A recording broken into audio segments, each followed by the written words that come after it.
नमस्कार दोस्तों, स्वागत है आपके अपने YouTube चैनल पर। दोस्तों, अच्छे लोगों की मृत्यु जल्दी क्यों हो जाती है? मित्रों, यह एक सवाल है कि अच्छे लोगों की मृत्यु जल्दी क्यों हो जाती है। अक्सर यह देखा जाता है कि अच्छे से और धर्म से चलने वाले लोगों की मृत्यु अक्सर जल्दी ही हो जाती है। शास्त्रों में तो बताया गया है कि कलयुग में लोगों की उम्र 30 साल ही रह जाएगी और कलयुग का अंत होते होते इंसान की औसतन उम्र 20 साल ही रह जाएगी। आपने ये भी सुना होगा कि भगवान अच्छे लोगों को जल्दी बुला लेते हैं। दोस्तों, आपका सत्य सवेरा YouTube चैनल पर एक बार फिर स्वागत है। हमारे YouTube चैनल को सब्सक्राइब करें ताकि अगली वीडियो की जानकारी आपको सबसे पहले मिल सके।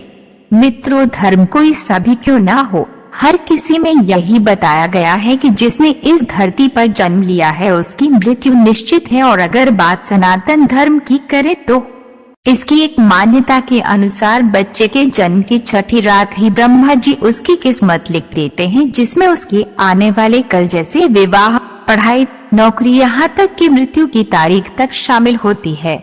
कर्मों के कारण मृत्यु यह निर्णय तो भगवान ही करते हैं कि किसकी उम्र कितनी है।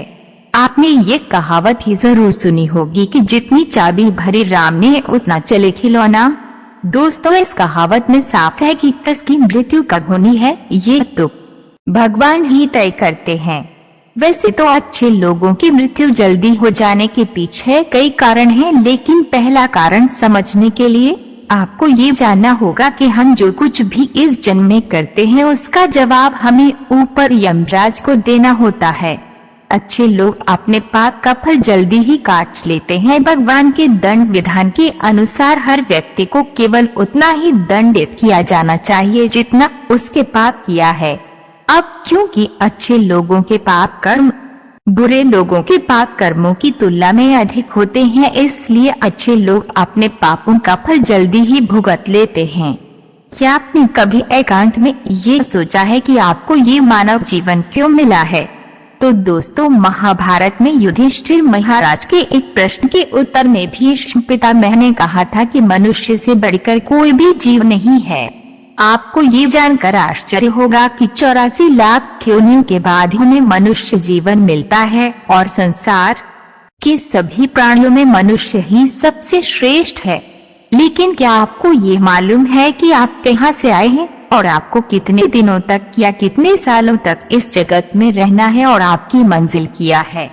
तो इन प्रश्नों के उत्तर में ज्यादातर लोग यही कहते हैं कि पता नहीं। ऐसे लोग बड़े ही अजीब होते हैं। वो यात्रा तो कर रहे होते हैं पर यात्रा के संबंध में उन्हें कुछ जानकारी नहीं होती। परम धाम तक पहुंचना है मनुष्य के जीवन का लक्ष्य।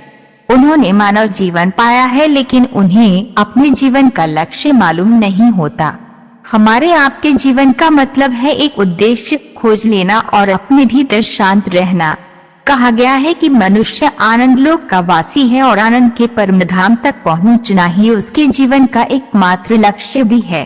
इसलिए मनुष्य को इस संसार की मृग मरीचिका से निकलकर भव्य जीवन की प्राप्ति के लिए साधना के मार्ग को अपना कर अपने गंतव्य को पहचानना चाहिए। अच्छे लोगों की मृत्यु जल्दी इसलिए होती है। इसी तरह दोस्तों, श्रीमद् भगवद गीता में भी भगवान श्री कृष्ण कहते हैं कि ये एक आध्यात्मिक और ईश्वरीय जीवन का पद है जिसे प्राप्त करके मनुष्य मोहित नहीं होता। अगर कोई जीवन के अंतिम समय में भी इस तरह की स्थिति में हो तो वह भगवत धाम में प्रवेश कर जाता है। मनुष्य कृष्ण भावनामृत या दिव्य जीवन को एक क्षण में तुरंत प्राप्त कर सकता है और हो सकता है कि उसे लाखों जन्मों के बाद भी ये प्राप्त न हो। दोस्तों, हम उम्मीद करते हैं कि आज का हमारा ये वीडियो आपके लिए उपयोगी साबित हुआ होगा। अगर उपयोगी साबित हुआ है तो आगे जरूर शेयर करें ताकि अन्य लोगों तक भी ये महत्वपूर्ण जानकारी पहुंच सके।